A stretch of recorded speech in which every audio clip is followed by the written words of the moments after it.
Welcome back in this session. So in this session, basically we going to understand the difference between the elastic block storage and elastic file system.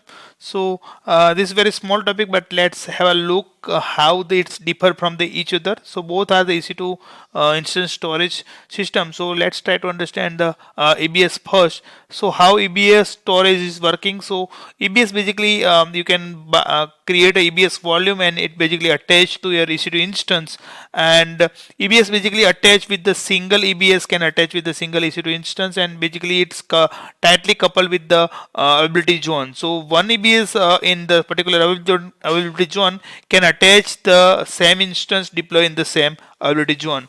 It cannot attach to the different availability zone. So for that you have to create a snapshot, and then you have to restore that snapshot in particular different availability zone where you want to deploy your EBS volume. So this is basically individual way, and it is basically works with the individual with the same availability zone. So that's the EBS type of storage.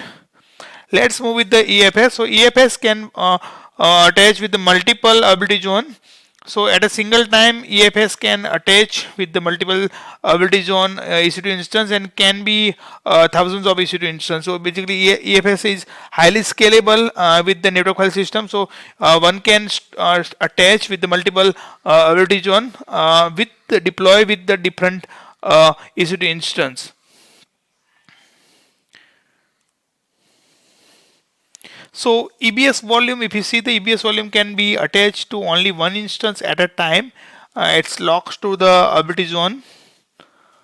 Migration for the EBS volume, you have to take a snapshot, then restore snapshot to the another AVG. EBS backup also use the IO, so you should not run when the application is handling the traffic, so that you have to take care. Root EBS volume of instance get terminated by default, so root volume can be deleted, so that you can disable, but by default it's on, so that is deleted once you delete your instance. So if you see EFS, so EFS basically mounting the thousands of the instance across the availability zone, so that's a key point. EFS share the basically websites, web caching server, so that is used for the base for your website servers.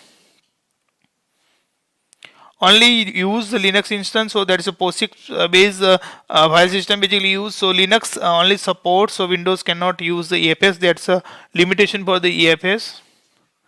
EFS has a higher price compared to the EBS, so that's a key point, but you can use the tier to move your data from the standard tier to the infrequent access tier.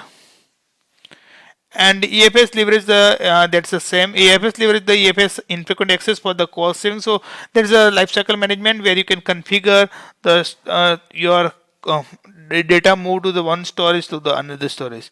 So this is all about the differ from the EBS and EFS. I hope you like this session. Let's meet in the next session. Thank you.